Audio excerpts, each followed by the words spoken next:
एक छोटा सा गांव था जिसका नाम था स्नेहपुर। गांव के किनारे मिट्टी का एक पुराना घर था जिसमें एक गरीब लेकिन ईमानदार किसान रहता था। उसका नाम था हरिराम। वो मेहनती था, पर किस्मत जैसे उसकी मेहनत का मजाक उड़ाती रहती थी।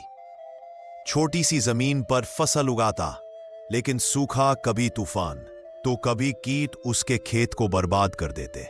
उसकी पत्नी वर्षों पहले गुजर चुकी थी और बेटा नौकरी की तलाश में शहर गया था, पर कभी लौटकर नहीं आया। हरिराम अकेला था, पर उसका दिल निष्कपट और दयालु था। एक दिन सुबह सुबह जब वो खेत की ओर जा रहा था, उसने रास्ते में एक घायल कबूतर को देखा। उसका पंख घायल था और वो दर्द से तड़प रहा था। हरिराम ने बिना देर किए उसे उठा लिया और घर ले आया। उसने पुराने कपड़े की पट्टी बांधकर उसके पंख का इलाज किया, पानी पिलाया और बाजरे के दाने खिलाए। कबूतर उसकी दया को जैसे समझ गया और कुछ ही दिनों में ठीक हो गया। अब कबूतर रोज उसके साथ रहने लगा था। किसान उससे बातें करता, अकेलेपन में मन हल्का करता। कबूतर भी हर सुबह खेत तक उसका पीछा करता और शाम को घर लौटता। यह दोस्ती इंसान और पक्षी के बीच का अनोखा रिश्ता बन गई। एक दिन गांव में भीषण तूफान आया। किसानों की सारी फसलें बर्बाद हो गईं। हरिराम की हालत और खराब हो गई। घर में खाने को दाने तक नहीं बचे। किसान बैठा रो रहा था, अब कैसे जीऊंगा, कौन है मेरा अपना। तभी कबूतर उसके कंधे पर आ बैठा, जैसे कह रहा हो, हिम्मत मत हारो, मैं हूं ना। अगली सुबह कबूतर कहीं चला गया।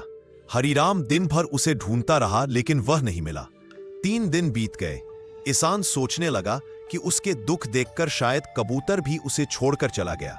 लेकिन चौथे दिन अचानक कबूतर वापस लौटा, अपनी चोंच में एक अजीब सा बीज लेकर। वह बीज चमक रहा था मानो सोने का हो। किसान ने हैरानी से पूछा, यह क्या है? पर कबूतर बस उसकी हथेली पर बैठा रहा, मानो कह रहा हो, इसे बो दो। किसान ने उस चमकदार बीज को अपने खेत के बीचों बीच बो दिया और रोज उसकी देखभाल करने लगा। कुछ ही दिनों में उस बीज से एक असाधारण पौधा निकला। पौधा बढ़ते बढ़ते एक विशाल जादुई पेड़ बन गया। हर फल सोने जैसा चमक रहा था। किसान ने एक फल तोड़कर खोला। अंदर असली सोने के छोटे छोटे कण भरे थे। किसान स्तब्ध रह गया। धीरे धीरे वह अमीर हो गया, लेकिन उसकी अमीरी ने उसका दिल नहीं बदला।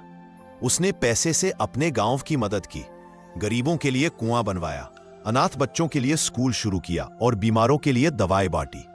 अब पूरा गांव खुश था। एक दिन किसान ने कबूतर से पूछा, तू ये जादुई बीज कहां से लाया? कबूतर ने उसे पास के पहाड़ पर ले जाकर एक पुराना पत्थर दिखाया, जिस पर लिखा था, जो मन से नेक है और दूसरों की मदद करता है, प्रकृति उसके लिए धन के द्वार खोल देती है। किसान मुस्कुराया और बोला, ये सब तेरी वजह से हुआ मेरे दोस्त। तूने मुझे सिखाया कि दया से बड़ा कोई धन नहीं। सीख, भलाई कभी व्यर्थ नहीं जाती।